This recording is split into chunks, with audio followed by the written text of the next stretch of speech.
E durante essas últimas 5 semanas nós fomos observando algumas características, que Jesus vai nos mostrando aqui sobre o que é esperado de alguém que verdadeiramente o conhece.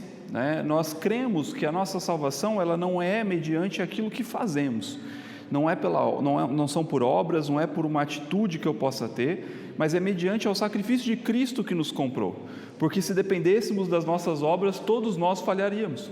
Não existe um sequer que não falharia. O apóstolo Paulo diz isso, inclusive, lá em Romanos, quando ele fala que todos pecaram e todos são culpados. Por isso, nós não temos a capacidade de nós mesmos nos salvarmos. Por isso, nós precisamos crer no sacrifício de Jesus, que nos salva. E quando entendemos isso, entendemos que as obras que praticamos não é porque queremos buscar um merecimento da parte de Deus por algo que não nos compete. O merecimento não é algo que vem da nossa parte, mas é mediante a graça de Deus que opera em nossas vidas. Agora, quando verdadeiramente temos um encontro com Jesus, as nossas atitudes precisam ser diferentes. Não porque eu busco agora uma aceitação da parte de Deus, mas porque agora uma nova vida habita em mim e eu posso então viver de uma forma diferente. E nós vimos isso quando Jesus ele vai tratando alguns ensinos, quando ele fala sobre a importância de que nós precisamos ser o sal e a luz da terra, que nós precisamos verdadeiramente nos portar como pessoas que vão buscar sempre a paz, vão buscar sempre o perdão, são pessoas que vão buscar verdadeiramente ter uma vida agora que reflita o caráter de Deus. E o grande aspecto que Jesus critica, e durante o texto aqui, pelo menos do capítulo 5 até o capítulo 7, que é considerado o Sermão do Monte, tem várias passagens, Jesus ele faz uma crítica muito grande, não só às pessoas que talvez tivessem uma conduta incorreta. Quando nós lemos o capítulo 5, nós vamos ver as bem-aventuranças, Jesus fala que nós precisamos ter pobres de espírito. Então, na verdade, o que Jesus está dizendo é que nós precisamos ter essa consciência de que nós não somos merecedores de nada, que nós, pela nossa própria capacidade, não conseguiríamos absorver ou ter a salvação de forma nenhuma. Por isso, precisamos reconhecer isso. E ele fala que aqueles que são pobres de espírito, esse sim é o reino de Deus. Por quê? Porque nós reconhecemos agora que não é pela nossa força, mas é mediante a aceitação do sacrifício de Cristo. Depois ele vai falar, bem-aventurados que choram, porque serão consolados. Ou seja, o que Jesus está dizendo é que muitas vezes nós precisamos ser aqueles que vamos chorar, do que aqueles que vão estar sempre com a razão. Por quê? Porque mais importante do que eu estar com a razão é eu entender que Jesus sabe e conhece o meu coração. Depois ele vai falar, bem-aventurados humildes. Por quê? Porque Deus não se alegra de pessoas orgulhosas. Quando nós nos achamos muito, nós estamos colocando-nos acima de uma posição que na verdade não nos compete. Então precisamos ser humildes. E humilde não é ser pobre, como muitas pessoas confundem, porque existem muitos pobres que não são humildes. Tem pobre que às vezes você vai querer auxiliar, ajudar de alguma forma, e a pessoa tem um orgulho absurdo. Não, eu não preciso disso. Não, você precisa, senão você não estava ali oferecendo. E muitas vezes a humildade, ela vai tratar o nosso coração justamente naqueles aspectos que nós temos muito orgulho. Talvez na nossa profissão achamos que somos o mágico de Oz, somos o mais maravilhoso de todos. E eu enfrento muitas vezes isso na minha posição como gestor. E às vezes sou eu que tenho que colocar, como o pessoal diz, assim, um pouco de água fria, ou virar um pouco a sopa da pessoa e dizer, olha, infelizmente você não é essa Coca-Cola toda como você está achando. E muitas vezes somos nós que criamos essas proteções ou essas camadas no qual nós nos distanciamos da vontade de Deus. Por quê? Porque achamos que somos demais. Então achamos que somos muito bons, achamos que somos muito sábios, achamos que somos muito santos, e na verdade isso nos afasta de Deus. E logo depois Jesus ele vai fazer o quê? Uma crítica com os fariseus, com pessoas que se apegavam estritamente à religião, pessoas que eram religiosas, que de certa forma arrotavam a religião e condenavam a todos, você está fazendo errado, você está fazendo errado, você está fazendo errado, mas elas viviam tão errado quanto. E Jesus então faz uma crítica, dizer, olha, como que vocês podem dizer que alguém está errando em algo, se você está errando em outra coisa? Que nós trabalhamos isso na última semana, quando Jesus fala, olha, quando você for criticar o cisco no olho de alguém, antes tire a trava do seu próprio olho. Jesus também traz uma orientação sobre a responsabilidade de nós não julgarmos as pessoas. Por quê? Porque talvez o meu julgamento está sendo um julgamento incorreto, porque eu não conheço o que a pessoa passou, eu não estou conhecendo a situação da pessoa, e eu simplesmente às vezes estou fazendo um julgamento incorreto, sendo que nós não fomos chamados para sermos julgadores, nós fomos chamados para sermos testemunhas. O nosso papel é testemunharmos a respeito de Cristo, a respeito do Evangelho, a respeito da pessoa de Jesus, e não ficarmos apontando o erro das pessoas. É claro e é evidente que nós mesmos, quando olhamos a nossa própria vida, vemos pontos que precisamos melhorar. A Bíblia fala: aquele que mente, não minta mais. Aquele que fazia coisas erradas, não faça mais. Mas isso é uma atitude no qual Deus vai tratar com a pessoa, e a pessoa vai ter essa disposição de querer uma possível mudança. Não sou eu que tenho que chegar e forçar algo à pessoa, porque se eu estiver fazendo isso, na verdade eu estou apenas sendo uma pessoa religiosa, e não estou vivendo o Evangelho. Porque o Evangelho é um convite para recebermos a pessoa de Jesus, recebermos a sua salvação, recebermos a sua graça.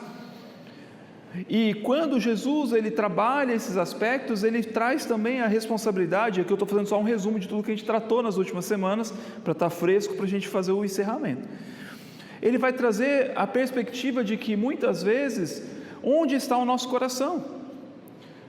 O objetivo e aquilo que nós precisamos entender, tudo o que a Bíblia nos mostra, que é a revelação de Deus, ela não fala nada a nosso respeito, mas ela trata a temática principal sobre Jesus. Jesus é o centro, porque desde Gênesis a Apocalipse nós vemos Deus tratando de uma pessoa, Cristo, que viria para nos redimir da nossa condição, para que pudéssemos ter uma nova vida, e encerra em Apocalipse dizendo que agora viveremos com Ele essa vida para a eternidade. Então, quando nós entendemos que Cristo é o Evangelho, nós precisamos entender que a nossa vida precisa orbitar em volta de Cristo. Durante muito tempo, a igreja ela tratou, e talvez você já tenha visto uma imagem parecida com isso, sobre o grau de priorização na sua vida. Então parecia um guarda-chuva. Então no topo do guarda-chuva estava escrito Deus, aí embaixo do guarda-chuva estava escrito família, aí embaixo do guarda-chuva estava filhos, depois embaixo do guarda-chuva trabalho, depois igreja, e depois as outras coisas. Era como se fosse um guarda-chuva de responsabilidades, uma pirâmide, no qual Deus era o topo e as outras coisas. Mas quando nós trabalhamos com essa visão ou com essa perspectiva, nós entendemos que em determinado momento nós estamos com Deus. Então agora eu estou fazendo algo para Deus. Não, mas agora eu preciso fazer para a minha família. Não, agora eu preciso fazer para o meu trabalho.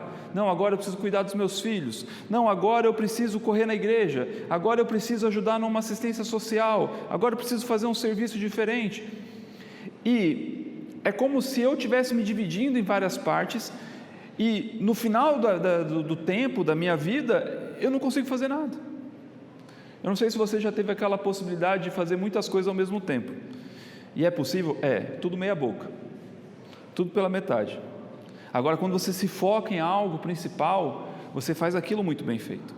Por isso que a Bíblia ela trata que Jesus ele é o centro do Evangelho, Ele é o centro das nossas vidas. Por quê? Porque tudo isso é importante, família é importante, igreja é importante, trabalho é importante, relacionamentos é importante, assistência social é importante, mas tudo isso precisa orbitar em volta de Cristo. Então, eu faço algo no meu trabalho, não pelo meu salário, não para que o meu chefe no final do mês fale assim, poxa, que cara legal, o cara fez um excelente trabalho. Não, eu faço para a glória de Deus, eu faço para glorificar a Cristo. Eu cuido da minha família, por quê? Porque Cristo me orientou a ser uma pessoa que cuida da minha família. Eu sirvo a Deus, por quê? Porque Cristo orientou dizendo que Deus tem que ser a prioridade da nossa vida. Ou seja, tudo fica conectado. Quando Cristo é o centro, tudo que eu faço na minha vida, eu faço por causa dEle. E quando eu faço isso, aí eu posso dizer que o meu coração está em Cristo. Agora, muitas vezes o nosso coração não está em Cristo, muitas vezes o nosso coração está no dinheiro. Por que no dinheiro? Não está, eu não tenho amor ao dinheiro, eu sou uma pessoa até generosa. No final do mês eu gosto de fazer uma assistência social, eu oferto na igreja, ou eu mando dinheiro para uma ONG. Mas talvez quando falta um pouco de dinheiro, ou quando o mês começa a ficar maior do que o seu salário, né? sobram dias no salário, né, ao invés de sobrar salário no final do mês, a gente começa a se questionar, meu Deus, e agora o que eu vou fazer, como que eu vou fazer, e aí eu começo a ficar agora ansioso, eu começo a ficar frustrado, eu começo a ficar apreensivo, eu começo a ficar nervoso, aí as pessoas vão falar comigo, eu começo a dar patadas, porque minha cabeça está pensando numa forma de resolver aquilo. E quando isso acontece, isso tem que ser para nós um alerta dizendo, espera aí, que eu acho que Jesus não está sendo o centro, talvez o meu coração está no lugar errado. E quando eu vejo essas coisas, isso não é para que a gente não tenha preocupações, é importante que a gente tenha preocupações, é importante a gente ter, né, no final do mês o nosso salário para a gente conseguir pagar as nossas contas, é importante a gente fazer uma boa administração financeira para que na nossa velhice a gente possa desfrutar dessas coisas. Não estou dizendo que a gente tem que viver loucamente como se não houvesse amanhã, mas o nosso coração não pode estar preso nessas coisas, porque se o meu coração estiver preso em algo como isso, talvez se Jesus um dia chegasse e falasse como para o jovem rico, ele disse, larga tudo e me segue, será que teríamos coragem de largar tudo e seguir a Cristo? E aí é onde mostra que o nosso coração talvez não está em seguir a Ele, porque a maior prova de que verdadeiramente vivemos para Ele é quando obedecemos aquilo que Ele nos instrui, e Ele não nos pede nada para nos castigar ou nos machucar, tudo aquilo que Ele pede é porque Ele quer o nosso bem, e o próprio texto em Mateus 6, ele fala sobre isso, olha, cuidado onde está o seu coração, né? Porque onde estiver o seu coração, ali está o seu tesouro. Ou seja, se o meu coração está em algo no qual eu luto, eu batalho e tudo aquilo, talvez o meu coração está ali, então eu preciso ter um certo equilíbrio. E logo depois a seguir a esse texto, Jesus fala o seguinte, olha, eu tratei o seu coração para que o seu coração não esteja, por exemplo, nas finanças, porque nós não podemos servir a dois senhores, Deus e Mamon, que é o que acaba ali no verso 24 de Mateus 6.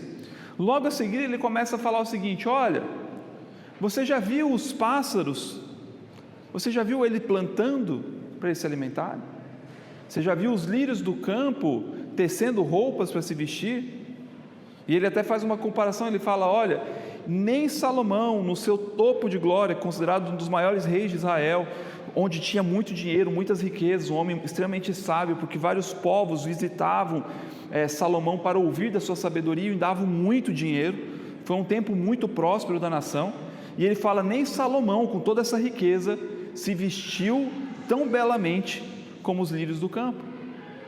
O que Jesus está querendo dizer é que muitas vezes nós estamos lutando por coisas terrenas, materiais, talvez estamos lutando para ter a razão em determinado assunto, talvez estamos lutando para a nossa família, sabe, nos ouvir, talvez para a nossa família um dia nos amar, talvez para os nossos pais um dia nos olharem diferentes, talvez crescemos em um ambiente onde vivíamos uma eterna disputa, e agora que somos maiores queremos nos mostrar a esse respeito, dizer, não, agora eu sou bom, agora eu tenho uma boa profissão, agora eu moro na Europa, agora eu tenho um bom trabalho, agora eu ando de carro, agora eu conheci tantos países, então ela vai ter que me olhar, e talvez a nossa motivação está errada, e Jesus está dizendo, olha, não se preocupe com isso, não se preocupe em querer parecer ou mostrar, não se preocupe se você vai ter o que comer, o que fazer, por quê? Porque Deus não vai deixar faltar, e quando nós temos essa consciência e colocamos Ele como centro de nossas vidas, verdadeiramente caminhamos na paz, e essa é uma das bases, um dos pilares do Evangelho, porque ele fala que para todo cristão não faltaria o que vestir, o que comer. Eu sei que talvez para nós, no mundo em que vivemos agora, o ter o que comer e o que vestir é muito pouco, né? Você fala assim, poxa, só isso, mas eu não vou ter nem acesso ao meu TikTok, tem uma internetzinha para tirar uma foto, um iPhone, não vou poder viajar, mas sabe, o que Jesus está dizendo é que o mínimo para que você possa viver, você teria, ou seja, a sua nudez estaria coberta, a sua fome estaria saciada, e é exatamente o que Jesus oferece, quando Ele fala que Ele é o pão da vida, quando Ele fala que cobriu uma multidão de pecados, porque Adão quando peca, o que acontece com ele no Éden? A primeira coisa que ele fala, a Bíblia fala que eles viram que estavam nus, eles começam a ver a sua nudez,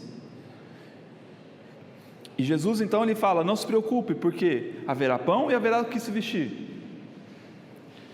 Agora, Quando nós temos a consciência dessas coisas, nós podemos caminhar em paz. E por que isso é um pilar importante? Porque da mesma forma que Cristo fala que Deus cuidaria de todos para que tivessem o que comer e o que vestir, essa é uma orientação para que nós, como cristãos, cuidemos dos outros. Então todo cristão tem a mínima obrigação de oferecer pelo menos uma roupa a alguém ou comida a alguém.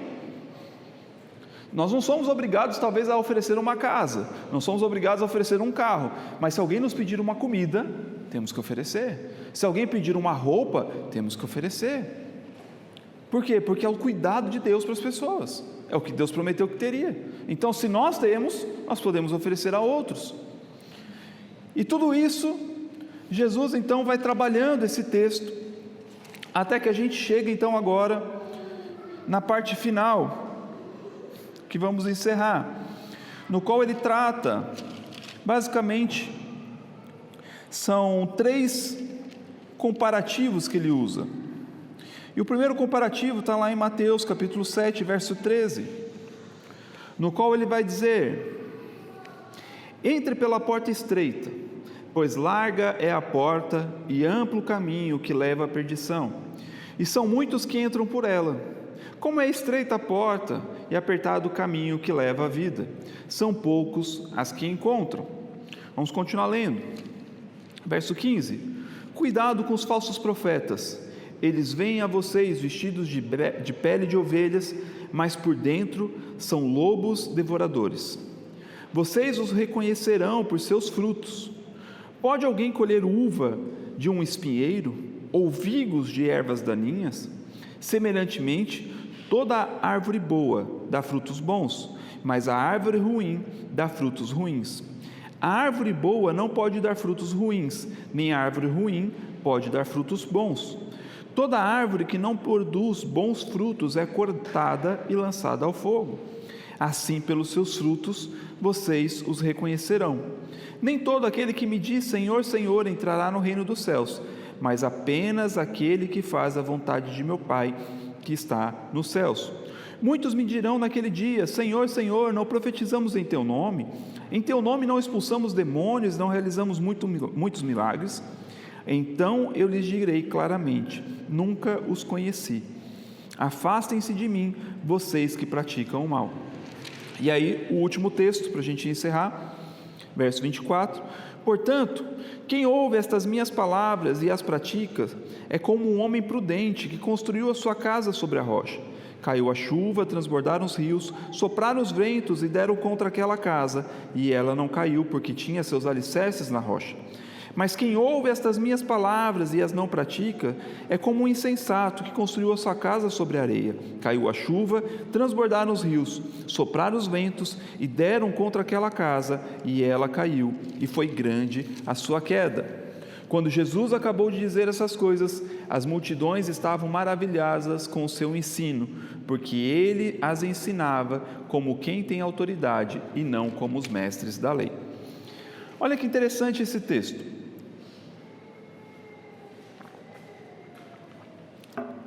Aqui Jesus, ele vai fazendo alguns comparativos. Então a gente tem A ou B nessas 3 histórias. A gente tem a porta estreita e porta larga. Depois a gente tem a árvore boa e a árvore ruim. E por último nós temos o prudente e o insensato. E o que Jesus quer dizer com isso?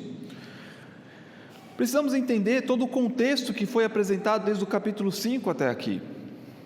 E o primeiro aspecto que Jesus está dizendo sobre a porta estreita e a porta larga é que nós precisamos entender que o Evangelho sempre vai ser um convite no qual vai nos pedir cada vez mais sacrifícios, cada vez mais renúncias. Ah, como assim, pastor? Nós não lemos lá no capítulo 5 que devemos buscar a justiça, que precisamos ser misericordiosos, precisamos ser pacificadores, precisamos ser aqueles bem-aventurados? Agora, para eu ser um pacificador, isso significa que eu tenho que pegar a raiva que eu sinto e colocar onde? No bolso, e ficar quietinho. Para eu perdoar alguém, eu tenho que colocar aquela afronta que eu recebi guardada. E muitas vezes isso não é fácil da gente lidar. Muitas vezes nós temos a vontade de resolver as coisas na força do nosso próprio pulso. Quantos aqui, se tivesse a oportunidade talvez de pegar alguém que te machucou na rua, ou alguém que te fez uma maldade e você retribuiu o dobro, faria? Precisamos ser honestos, eu faria. E eu não faço por quê? Porque eu entendo que Cristo me chamou para uma nova vida. Então eu preciso renunciar a essa minha vontade de querer fazer justiça, vingança, de querer cada vez mais maltratar as pessoas, com a consciência agora de que eu fui chamado para uma nova vida. Porque nós podemos fazer o que quisermos, nós podemos verdadeiramente caminharmos dessa forma. Podemos ser pessoas rancorosas, podemos ser pessoas que não perdoamos, podemos ser pessoas que fazemos cada vez mais atrocidades ou coisas erradas. E isso é a porta larga, porque todos fazem. Quando olhamos no mundo, nós entendemos que nós podemos fazer todas essas coisas. Agora, o convite de Cristo acaba sendo para que nós possamos entender que nem tudo o que queremos devemos fazer. Se eu quero não perdoar alguém, eu posso não perdoar. Se eu quero não amar alguém, eu posso decidir não amar. Se eu quero me vingar de alguém, eu posso me vingar de alguém. Afinal, as pessoas fazem isso. Agora eu preciso entender, é isso que Cristo espera de mim? E é aí que entra essa grande perspectiva, porque muitas vezes nós temos que tomar muito cuidado, porque se nós não entendermos que o Evangelho vai nos custar coisas, nós podemos talvez viver um Evangelho que não seja tão puro, e pode ser um Evangelho que nos conduza a um ponto de erro, porque ou nós iremos para um extremo ou para o outro. Qual extremo? O extremo de que a minha vida nada importa. E é um extremo que Paulo corrige dizendo, olha, não é porque temos uma graça que habita em nós, uma graça que nos perdoa, uma graça que nos alcança, que devemos viver de qualquer forma. Não é porque o Evangelho me alcançou que agora eu posso, está tudo certo, então eu vou continuar mentindo, vou continuar roubando as pessoas, vou continuar maltratando. Por quê? Porque se eu faço essas coisas, o que eu estou fazendo? Eu estou continuando da mesma forma. Agora, quando eu entendo que existe um convite da parte de Deus para que eu deixe essas coisas, isso me custa. Claro que nos custa. Eu costumo sempre ver uma situação engraçada. No Brasil acontece muito isso, aqui até não tanto. Mas sempre que acontece um acidente no Brasil, toma um caminhão na estrada, o que acontece? Aparece que nem um enxame de formiga ou de abelha, um monte de gente para saquear o negócio. Se for um caminhão de bebida ou um caminhão de carne, meu amigo, não dá 15 minutos, tem caminhonetes lá e a gente jogando as coisas para dentro. Isso é errado. É claro que aquela carga, uma vez que caiu, ninguém vai consumir aquilo, vai ser descartado, é óbvio. Tem um seguro por trás? Sim. E muitas pessoas se apegam a isso. Não, tem um seguro, o seguro vai pagar, isso vai ser descartado, então antes que descarte eu como, eu pego. Mas isso é errado, não é certo. Então não é porque eu tenho uma boa perspectiva, ou porque todo mundo parou na estrada e começou a fazer, que eu tenho que fazer. Mas aí talvez você está lá no trânsito, aí todo mundo desceu, os caras de carro normal, todo mundo pegando, só você ali. E aí talvez você fala assim, cara, eu sou um otário, né? Sou o único besta aqui, que está todo mundo lucrando, todo mundo vai fazer churrasco hoje e eu não vou. Mas é isso que Jesus está dizendo. Olha, existe uma porta larga, mas existe uma porta estreita. Então nós precisamos entender sobre isso. Agora, precisamos também ter consciência e um certo cuidado para não levarmos isso aqui para uma perspectiva legalista, no sentido de que agora eu preciso viver uma religiosidade absurda e extrema, como se a minha salvação dependesse dessas coisas, porque se fizermos isso estaremos errando também. Porque a nossa salvação não é por aquilo que eu faço ou deixo de fazer, mas é mediante o sacrifício de Cristo. Então nós vemos sempre aqui num dualismo, onde eu preciso sim deixar coisas que eu sei que preciso deixar, coisas que eu não posso fazer, não posso me mover como a multidão se move, mas ao mesmo tempo eu preciso entender que eu faço isso por quê? Porque eu decidi colocar Jesus no centro da minha vida, não porque se eu não fizer isso não serei salvo, porque senão aí eu começo a querer comprar minha salvação com obras. E aí eu entro num outro extremo que é tão errado quanto. Por isso o Evangelho, ele sempre vai nos convidar a viver um equilíbrio de entendermos que precisamos ter uma nova vida, mas ao mesmo tempo entender que essa nova vida não é porque eu estou pagando uma dívida, mas é porque eu tive uma dívida paga e agora eu posso escolher viver dessa forma. Depois Jesus ele vai fazer o quê? Ele vai tratar sobre a árvore que dá fruto e a árvore que não dá fruto. E o que eu acho interessante nessa árvore é que ele começa falando primeiro sobre os falsos profetas. E esse é um ponto importantíssimo, porque fecha o que ele começa o capítulo 7 dizendo, quando ele diz que nós não devemos julgar o próximo, porque quando nós julgamos o próximo, nós estamos chamando essa mesma régua de julgamento de Deus para nós. Então, se eu começo a olhar para as pessoas e eu falo assim, pecador, errado, vai para o inferno, vai escorregar o tobogã até o colo do capeta. Eu sei que é forte as expressões, mas muitas vezes fazemos isso. Às vezes colocamos uma roupa puritana e agora nós colocamos meu Deus, só a quarta pessoa da Trindade. Agora eu decido quem vai e quem não vai. E Jesus está dizendo, olha, se vocês querem ir por esse caminho, entenda que a régua de quem também está olhando e te julgando, que é Deus, vai por esse caminho. Então assim, se você está achando que aquela pessoa ali, porque pisou no pé da outra, vai para o inferno, cuidado que se você esbarrar no ombro da pessoa do seu lado, também vai. É essa a régua que queremos? É nesse nível que queremos chegar? E Jesus vai trazendo esse equilíbrio, dizendo, olha, antes disso, vocês precisam entender o quê? Que vocês não foram chamados para esse papel. Então, antes de você querer apontar o erro de alguém, limpe os seus erros, tire as traves dos olhos, né? Tipo, os pedaços de árvores diferentes de um cisco. E aqui, nesse texto, quando ele fala da árvore e do seu fruto, ele já faz uma chamada agora para cuidado com os falsos profetas. E aqui é um ponto importante, porque a única perspectiva bíblica que nós devemos ser sim julgadores, é julgarmos a mensagem que estamos recebendo, se a mensagem verdadeiramente está de acordo com o que a Bíblia nos orienta. Por quê? Porque existem imensos falsos profetas, e não são poucos, e precisamos ter cuidado com doutrinas que são incorretas, doutrinas de retribuição, onde, olha, você traz aqui, oferta um carro para você ganhar um carro maior, oferta uma casa e ganha uma casa maior.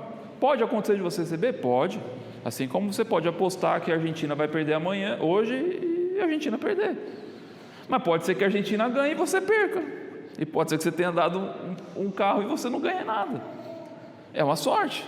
Por quê? Porque não existe nenhum respaldo bíblico para isso. Existem pessoas que usam de algumas artimanhas para justificar esse texto. É claro que quando somos generosos e somos pessoas que verdadeiramente entendemos, ou quando fazemos um voto com Deus, Deus, olha, eu senti no coração de fazer esse voto, se eu conseguir um emprego, se eu conseguir uma promoção, olha, eu quero oferecer como uma... Eu não estou fazendo uma barganha, é uma demonstração de gratidão por aquilo que eu recebi. E aí você vai lá e oferta. E Deus vai fazer o quê? Vai fazer com que você prospere cada vez mais, porque o seu coração não está naquilo, mas sim na vontade dEle. Então esse tipo de ensino precisamos tomar muito cuidado. Ensinos que colocam outras pessoas para mediar entre a salvação entre você e Deus. Só existe um mediador, que é Cristo. Não existe outro caminho. Então, quando Jesus fala, cuidado com esses falsos profetas, são pessoas que vão distorcer a mensagem para o seu próprio benefício, como já acontecia na época dele.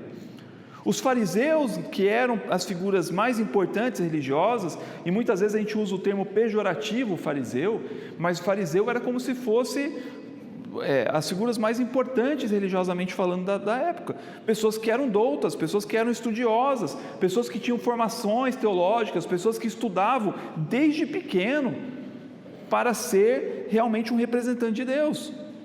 E ao invés deles ensinarem corretamente, ao invés deles trazerem ensinamentos corretos, eles faziam o quê? Abusavam das pessoas.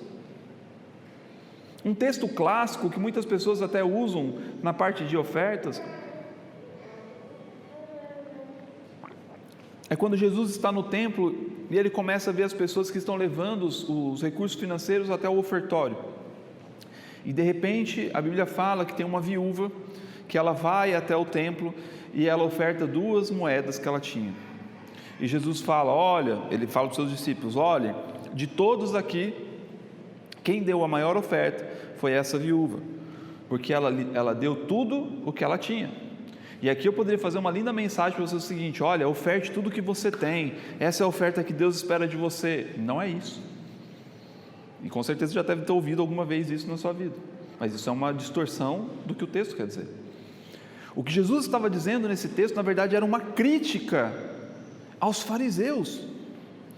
Porque quando lemos o Evangelho, quando lemos o Antigo Testamento, quando lemos, por exemplo, Tiago, ele fala que nós como igreja, como o corpo de Cristo, nós como pessoas religiosas ou pessoas que têm uma fé, nós temos a obrigação de cuidarmos dos órfãos, das viúvas e dos estrangeiros. É obrigação, não é uma opção, é obrigação, temos que cuidar. E naquela época, o templo onde recebia esses mantimentos, esses recursos para se manter, eles recebiam não para usufruir daquilo e começar a andar de jumento, de Ferrari ou coisas do tipo. Eles tinham aqueles recursos para poder suster as pessoas mais vulneráveis da sua sociedade. E quando Jesus vê aquela situação no qual tem uma viúva, e obviamente que na época eles conseguiam perceber a viúva porque ela usava roupas de luto, e quando ele vê que a viúva estava ofertando, ele fala: pera aí, isso aqui é o poste mijando no cachorro, porque isso não pode acontecer. Era a igreja, o templo, que deveria estar oferecendo para a viúva: viúva, você tem o que comer? Você tem algo na sua casa? Você tem como pagar as suas contas? Olha, toma aqui uma pequena parte, toma aqui um certo cuidado. E o que estava acontecendo era a imagem oposta, era a viúva trazendo, e ela estava trazendo por quê? Porque os fariseus estavam ensinando de forma incorreta, fazendo com que trazesse mais recursos. E Jesus então ele traz já essa crítica aqui, e nós vimos durante o capítulo 5, capítulo 6, diversas vezes Jesus falando contra os ensinos dos fariseus, falando: olha, vocês dizem que são mestres da lei, mas vocês fazem totalmente contrário à lei. E por isso Jesus traz essa orientação: cuidado com os falsos profetas. E por que falsos profetas? Porque eles se vestiam como profetas, homens de Deus. Então você olha e fala assim: nossa, aquele é um profeta de Deus, um homem de Deus, mas o seu ensino é falso. E todo profeta ele entrega a mensagem de alguém, e se o profeta não entrega a mensagem de Deus, um falso profeta entrega a mensagem que não é de Deus, e por isso devemos tomar cuidado. E ele começa a dizer: mas como então eu consigo analisar esse falso profeta agora? Como então eu posso agora julgar esse falso profeta se eu entendi que não era para julgar? E aqui Jesus vai falar o seguinte: vocês reconhecem as árvores pelos seus frutos. Então a melhor forma de você analisar algo ou alguma situação é pelos seus frutos. Como que a gente sabe que um pé é um pé de manga? Porque ele dá manga.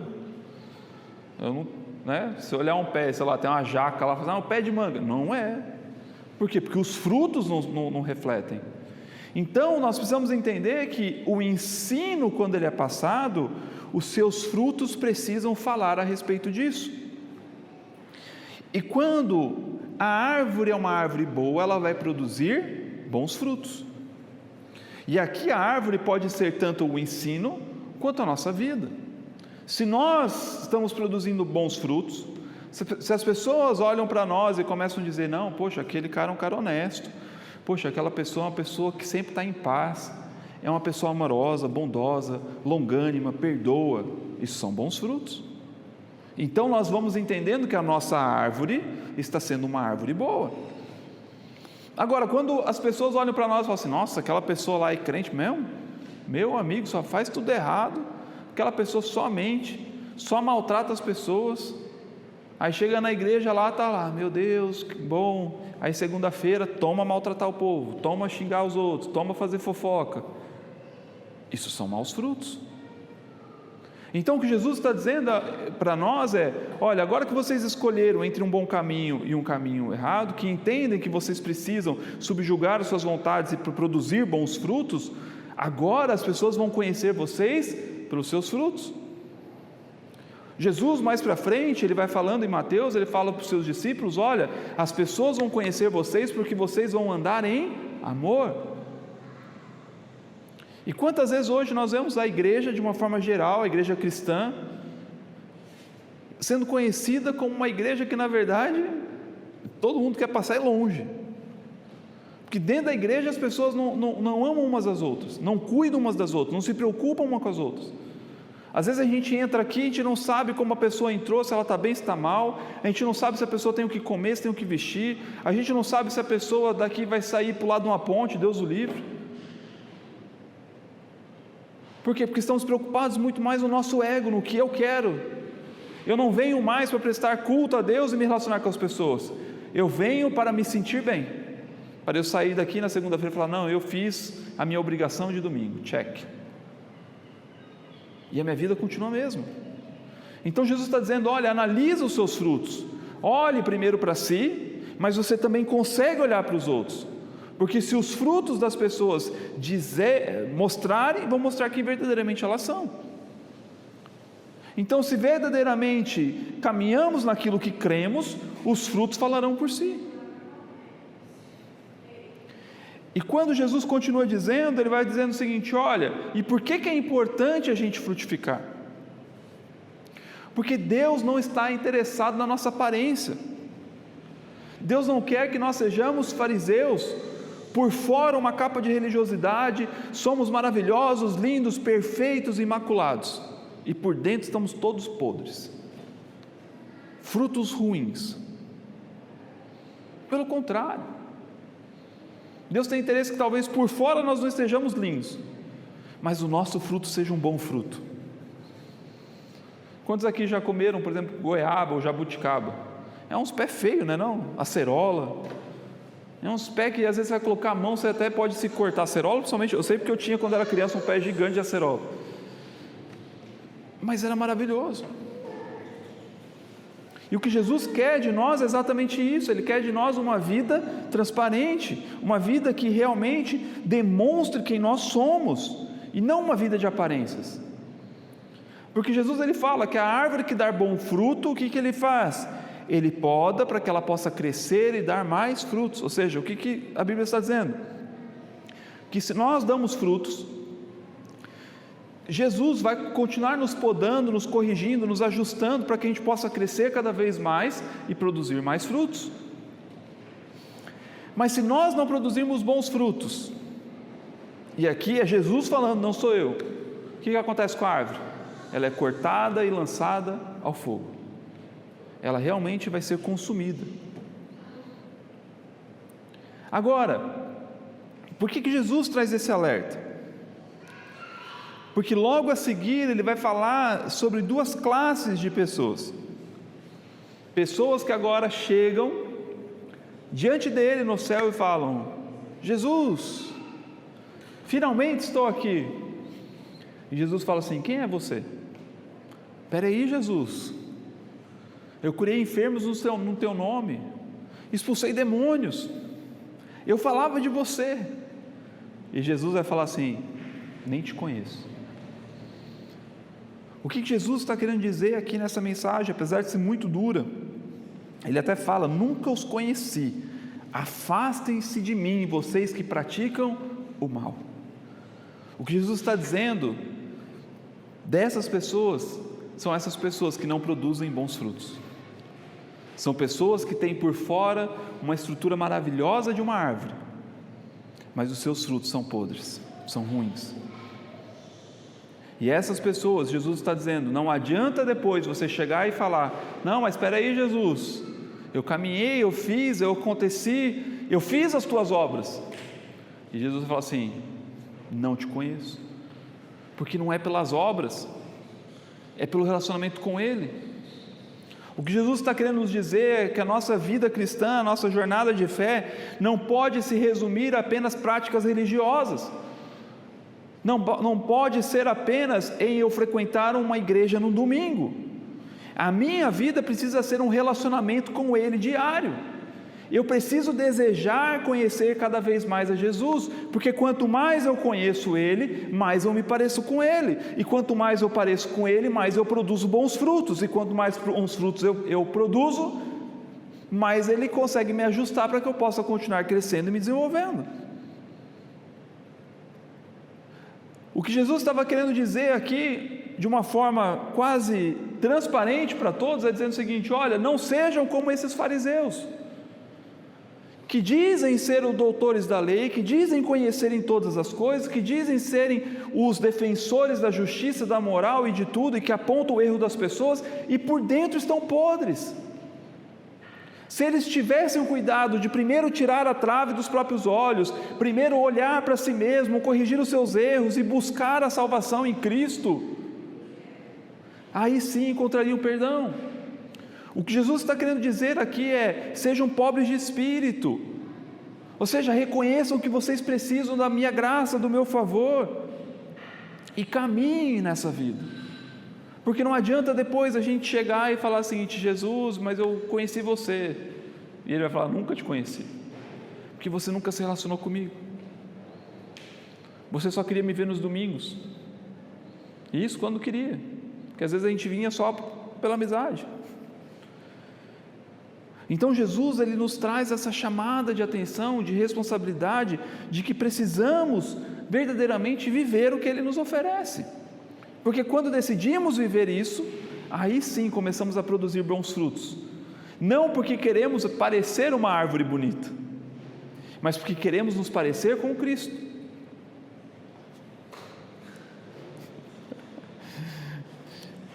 Amém? E por último, ele faz um comparativo aqui, sobre o prudente e o insensato.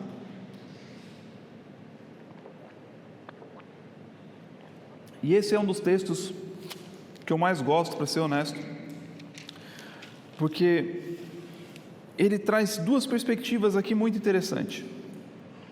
O primeiro aspecto que ele fala é o seguinte: portanto, quem ouve estas minhas palavras e as pratica é como um homem prudente que construiu a sua casa sobre a rocha. E nós vemos que o próprio Jesus, ele vai citar que ele é essa rocha, essa pedra angular, ele é essa fonte de sustentação de todas as coisas. João capítulo 1 diz, que no princípio era o verbo estava com Deus e o verbo era Deus, e todas as coisas foram feitas por ele e por intermédio dele, ou seja, Jesus é o centro de tudo. E o que Jesus está dizendo é o seguinte: portanto, quem ouve estas minhas palavras e as pratica é como um homem prudente. Que palavras são essas? O que a gente tratou desde o capítulo 5 até o momento, ou seja, Jesus orientando como que deve ser a nossa vida, que nós devemos nos distanciar da hipocrisia, devemos ser verdadeiros, devemos olhar primeiramente para nós, para depois para os erros dos outros. Precisamos entender que vivemos agora num nível de lei maior, ou seja, o interesse de Jesus é tratar o nosso coração, como é o caso aqui quando ele fala do adultério, do divórcio, que ele fala: olha, vocês ouviam, não adulterarás, porque se você adulterar você era culpado, poderia ser apedrejado, mas Jesus aqui ele eleva dizendo: olha, mas eu falo, aquele que cobiçar alguém, aquele que olhar e desejar alguém, já pecou no seu coração, é adúltero igual. O que Jesus está querendo dizer não é que ele está querendo colocar um nível maior de punição, ele está querendo resolver o problema no coração, porque se nós tratarmos o nosso coração para não olharmos alguém na rua com esse desejo pecaminoso, isso vai proteger que a gente nunca se deite com essa pessoa, porque o adultério é a confirmação quando algo aconteceu. Então Jesus não quer remediar uma situação, ele quer resolver o problema no nosso coração. Então quando ele fala sobre a vingança, a ira, a questão do homicídio, a gente sabe que matar é errado, mas Jesus fala: olha, se você tiver raiva no seu coração contra o seu irmão, você está pecando igual. O que Jesus está querendo dizer é o seguinte: trate a raiva do seu coração, tire a raiva do seu coração, porque se você tratar isso no seu coração, você nunca vai matar alguém. Então Jesus ele quer resolver o problema no nosso coração. Então são essas as palavras que Jesus está orientando aqui durante esses 3 capítulos. E quando a gente chega então nesse encerramento, ele fala: portanto, quem ouve estas minhas palavras e as pratica é como um homem prudente. Não basta apenas nós ouvirmos a mensagem, não basta apenas nós conhecermos a Cristo, nós precisamos praticar. E quando vamos praticar, isso vai nos custar. Vamos errar? Sim, mas estamos praticando. Quando nós vamos tirar a nossa habilitação para conduzir um carro, uma moto, é engraçado que eu tenho uma história engraçada sobre isso. Quando eu tirei primeiro a minha carta de carro, lá no Brasil, e sempre dirigi, tudo certo, normal. E de vez em quando, assim, imagina, sei lá, no meio da fazenda, alguma coisa assim, eu andava às vezes de moto, de bis, essas coisas normais, E eu fui tirar, falei assim: eu preciso tirar essa carta de moto, vou tirar a carta de moto. A minha primeira aula de moto, eu caí com a moto. E eu falei: cara, como que eu consegui fazer isso? Sozinho. não sei o que eu fiz, coloquei o pé errado e pum, caí com a moto. E depois disso nunca mais aconteceu. E eu fui treinando. O que isso quer nos dizer? É que quando a gente começa realmente a praticar algo, e da forma certa, às vezes vamos errar, às vezes vamos tropeçar, mas isso é um aprendizado para que a gente possa crescer, evoluir, até a gente chegar no ponto que estamos aprovados. Não, agora você está aprovado, agora você sabe conduzir, agora você tem um controle, toma aqui a sua habilitação, e você pode então agora conduzir com reconhecido, né, que você agora foi aprovado. Então o que Jesus está dizendo é o seguinte: olha, não basta vocês apenas ouvir, não basta você ter um pequeno contato, você precisa praticar, porque quanto mais praticamos, mais ficamos bons naquilo. A melhor forma de você saber se você é bom numa profissão é quanto tempo você gasta nisso. Quanto mais tempo você gastar, melhor você fica. Isso é natural, é tudo na vida. Então, quanto mais praticamos as palavras de Cristo, mais seremos então como Ele, seremos conhecidos como prudentes. E aí Jesus ele fala: pois caiu a chuva, transbordaram os rios, sopraram os ventos e deram contra aquela casa, e ela não caiu, porque tinha seus alicerces fortes. E depois ele continua e fala o seguinte: mas quem ouve estas minhas palavras e as não pratica é como um insensato. Ou seja, talvez nós possamos até em determinado momento estarmos como esse insensato. Começamos bem porque temos a mesma característica inicial para todos, tanto para o sensato como para o insensato. Ouvimos essas palavras, entendemos quem Ele é, reconhecemos o que está escrito ao seu respeito, reconhecemos o que Ele espera de nós, mas agora vai existir uma distinção, os dois caminhos que Ele vem apresentando desde o início até agora: o caminho largo ou o caminho estreito. Qual é o caminho largo? Eu ouvi, beleza, mas eu quero continuar igual e está tudo certo. Beleza, escolheu o caminho largo. Eu ouvi, acho interessante, mas eu estou continuando fazendo a minha vida igual. Eu sou uma árvore que não produzo bons frutos. Eu ouvi, mas não faço nada. Eu estou como um insensato. Quem é o insensato? É um tolo. Eu tenho um filho pequeno, como vocês devem ter visto, né? Não são poucos, quase uma creche aqui embaixo, só a minha.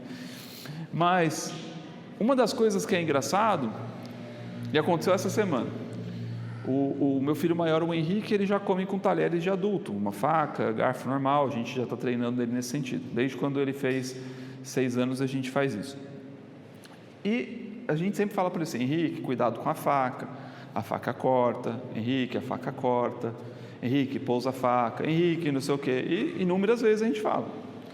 E aí, acho que ontem ou anteontem, ele inventou que ele estava brincando com a faca e batendo. Eu falei: Henrique, pousa a faca, tal, de repente, pum, bateu a faca no dedo e cortou o dedo com a faca. E é faca de serra, assim, mas deu um cortezinho, nada monstruoso. Aí chorou pra caramba e não sei o quê, e eu falei assim: Henrique, quantas vezes o papai falou para você parar com a faca? Não foi uma, não foi 2, não foi 3. Você ouviu? Sim, papai, eu ouvi. E o que você fez? Eu não pousei a faca. Ou seja, muitas vezes os danos que sofremos na nossa própria vida são as nossas próprias decisões, porque não queremos ouvir as instruções de alguém que já sabe e que já é maduro, prudente. Se o Henrique tivesse pousado a faca, talvez essa história eu nem estaria contando aqui, porque não teria acontecido nada. E o que Jesus está trazendo de orientação para nós é exatamente: olha, não seja como um insensato, não seja como uma criança que não ouve, que quer fazer só na sua própria vontade, que não está nem aí, que não tem a consciência de que isso pode gerar algum dano. Não faça isso, mas seja prudente, seja sensato, pratique, ouça, porque se você fizer isso, eu não estou fazendo isso para o seu mal, eu estou fazendo isso para o seu bem. Eu não estava fazendo isso porque eu sou chato com o Henrique, eu não queria que ele se cortasse, não queria que ele passasse por um processo de sentir dor, de ficar machucado, gerar um trauma. Então, muitas vezes, aquilo que nós estamos lendo aqui, talvez no momento em que lemos ou ouvimos, ou a mensagem que ouvimos de Cristo, talvez para nós possa ser algo como assim: não, mas eu não quero isso, porque o que eu quero é fazer outra coisa. Tudo bem, você pode ouvir e não praticar, mas você vai ser como um insensato, você vai estar no seu próprio custo. Agora, quando ouvimos e praticamos a palavra de Jesus, aquilo que ouvimos a seu respeito, então agora somos prudentes. Agora, o que me chama mais atenção é que Depois que ele fala, é como um insensato que construiu a sua casa sobre areia. Eu não sei se você já teve a oportunidade de colocar, por exemplo, uma cadeira na areia, ou algo na areia, próximo da onde a água do mar vem e bate. E de repente a primeira água vem, nada acontece. A segunda vem, você já está mais para baixo. A terceira vem, você já não tem mais nem cadeira, porque a água já levou tudo. E é esse o exemplo que Jesus está dizendo. Olha, cuidado, talvez você está construindo uma grande estrutura em areia, que a primeira onda já vai levar metade. Mas aí ele termina dizendo o seguinte: caiu a chuva, transbordaram os rios, sopraram os ventos e deram contra aquela casa, e ela caiu, e foi grande a sua queda. O que me chama a atenção nesses dois comparativos que Jesus está dizendo, é que ele não está dizendo que quem ouve e pratica está imune das circunstâncias ou das situações. Ele não está dizendo que a chuva caiu, que os rios transbordaram e que os ventos sopraram apenas contra a casa do insensato. Ele está dizendo que a mesma circunstância aconteceu para ambos, tanto para o prudente quanto para o insensato. Agora, qual das duas casas sobreviveu? A do prudente, porque ele fixou a sua casa na rocha. E o que isso nos chama a atenção? Precisamos entender que o Evangelho não é uma chamada para que a nossa vida seja imune aos problemas que enfrentaremos. O Evangelho não é um passe livre para que a partir de agora que eu aceitei a Jesus e começo a praticar a sua vontade, que eu não vou ter mais problemas, que eu não vou enfrentar mais circunstâncias, situações, pressões da vida. Se fosse isso, poderíamos dizer que todos os discípulos e os principais apóstolos de Cristo, exceto João, fizeram tudo errado. Pedro morre crucificado de ponta cabeça. Apóstolo Paulo é morto decapitado. O próprio João, que morreu na ilha de Patmos, que ele ficou lá isolado, tem um nome para isso, esqueci o nome agora, que fizeram com Napoleão também, que é, você manda alguém para um lugar exilado. Mesmo João que foi exilado, antes dele ir exilado, tentaram fazer João pururuca, colocaram ele dentro do óleo quente e nada aconteceu, foi um milagre de Deus de protegê-lo. Mas a gente vai vendo, por exemplo, Estevão, que era um dos discípulos de Jesus, está lá em Atos 7, foi morto apedrejado, porque falou sobre Jesus. Ou seja, o que a Bíblia está nos orientando a dizer é que, olha, o fato de eu aceitar a Jesus, o fato de eu ouvir a sua palavra, nem sempre vai me trazer benefícios ou uma paz suprema. Por quê? Porque não é uma promessa de Deus que estaríamos imunes das situações, mas o que Ele nos garante é que mesmo que passemos por essas situações, estaríamos firmes e a nossa casa sobreviveria.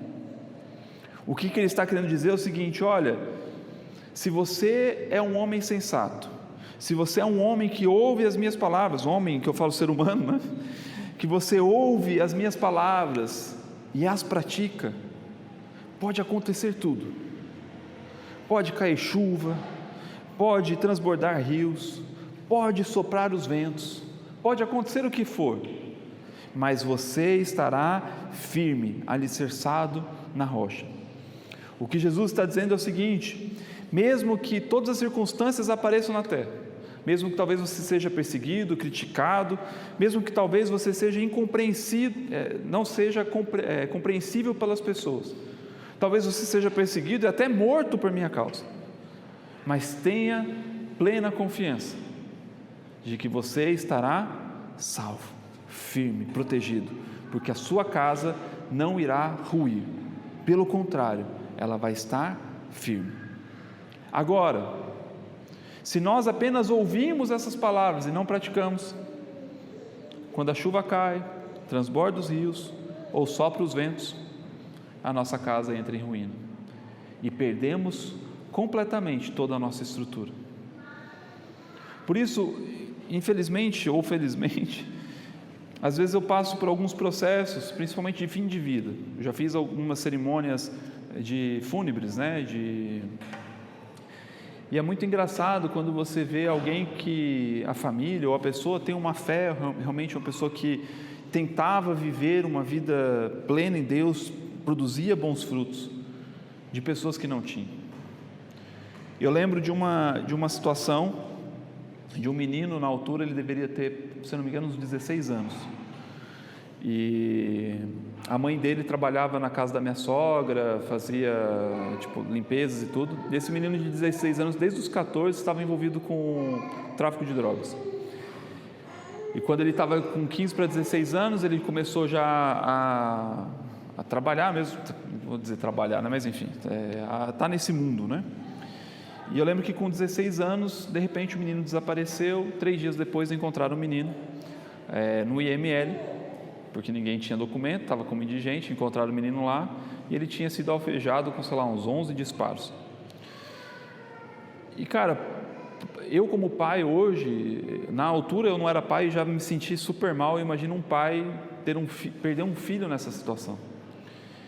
E você vê a frustração da pessoa, a tristeza, tudo aquilo que acontece, né, envolto nessa trama. E você vê o quão triste é isso.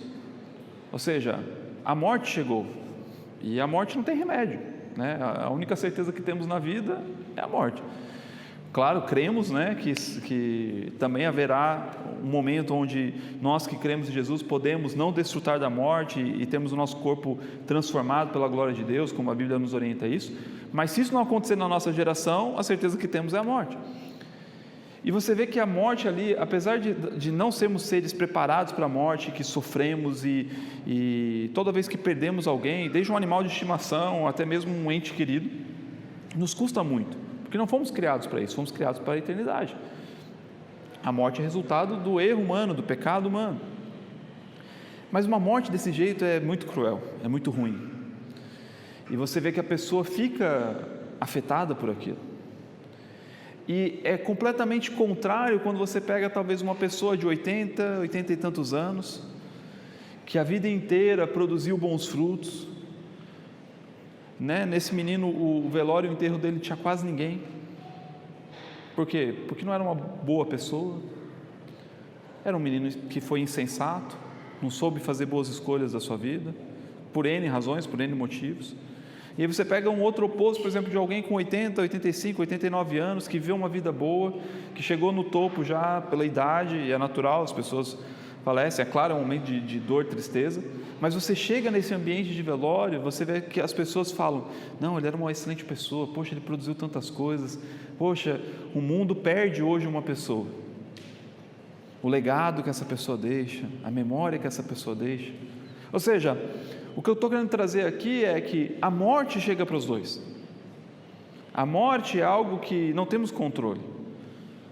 Só que aqui a gente tem duas realidades: de alguém que fez más escolhas e alguém que produziu frutos. E se nós naturalmente conseguimos ver essas coisas, imagina Deus. Então, por isso que Jesus ele nos faz esse convite de sermos essas pessoas prudentes. Pessoas que verdadeiramente decidem ouvir a sua voz e praticar. Não porque estamos numa barganha, não porque eu estou negociando com Deus a minha salvação, não porque eu estou negociando com Deus uma paz interior, não porque eu estou negociando com Ele para que eu possa ter uma boa vida aqui na terra. Não, eu estou fazendo isso porque eu entendo que Ele é o centro de tudo, e se Ele me diz que eu tenho que fazer, eu faço, porque eu sei que o que Ele tem para mim, o que Ele deseja para mim é o melhor. E mesmo que eu passe por alguma situação, alguma aflição, algum desses problemas, eu tenho a confiança de que Ele estará comigo. Jesus mesmo, o salmista é inspirado justamente na história de Jesus, quando a gente vê Salmo 22, quando ele vai falar sobre o momento, né, que Jesus tem o distanciamento da parte de Deus, quando acontece na cruz, que é o termo que ele usa, Elohim, Elohim, lama sabachthani, que fala, Deus meu, por que me desamparastes ou me abandonastes? Que é uma das frases que Jesus fala na cruz, que é o ápice, quando ele recebe o pecado da humanidade, para que ele possa então receber o castigo nele, que nos era proposto, que foi mediante a Cristo. E depois você pode ler Salmos 22, ele vai narrar e narra tudo que ele passa nesse processo. E no Salmo 23, né, que fala, o Senhor é meu pastor e nada me faltará. O que me chama mais atenção no texto é quando o próprio salmista, inspirado por Deus, ele fala: mesmo que eu ande no vale da sombra da morte, não temerei mal algum, pois sei que estarás comigo. O que isso nos mostra? E o próprio Cristo fala isso, né, quando ele encerra o Sermão do Monte, dizendo: olha, o vento pode soprar, as ondas podem vir, a chuva pode vir, mas tenham confiança de que você estará firmado na rocha. O que ele está dizendo é o seguinte: mesmo que você ande pelo vale da sombra da morte, não temerás, porque você sabe que eu estarei com você. Agora, se eu sou insensato, eu estou sozinho, eu estou na minha própria força, na minha própria vontade, e isso não é o caminho que ele espera de nós. Por isso, encerrando hoje a nossa série de mensagens sobre o Sermão do Monte, o convite que Jesus nos faz é para que sejamos não apenas ouvintes, mas ouvintes praticantes, que possamos verdadeiramente entender a vontade dele para as nossas vidas e caminharmos em direção a isso. E o mais importante disso tudo é que precisamos entender que temos uma responsabilidade de falar dele para outras pessoas. Porque eu não sei você, mas eu gosto de encontrar os meus amigos em casa, né? No último jogo do Brasil, a gente se reuniu, assistimos o jogo em casa, foi frustrante, mas estávamos em amigos, em família, um monte de gente juntos. E se eu quero os meus amigos aqui na terra, por que eu não quero eles no céu? Então nós somos os responsáveis por fazer esse convite e dizer: olha, eu não sou perfeito, eu erro, eu falho, mas eu estou tentando ser praticante, eu ouço e pratico, e existe algo bom em fazer essas coisas, e nós podemos caminhar nisso. Por isso o convite do Evangelho para nós é que possamos verdadeiramente sermos não apenas ouvintes praticantes, e se somos praticantes, nós entendemos que nós temos uma missão, de sermos suas testemunhas. E ser testemunha não é ser advogado, não é ser chato, não é ser promotor, é ser testemunha. Estamos ali falando o que Jesus fez na nossa vida, o quanto Ele nos ama, o quanto Ele nos cuida e o quanto Ele nos oferece uma graça e um amor sobrenatural para que possamos então desfrutar dessa vida que Ele nos propôs. Amém?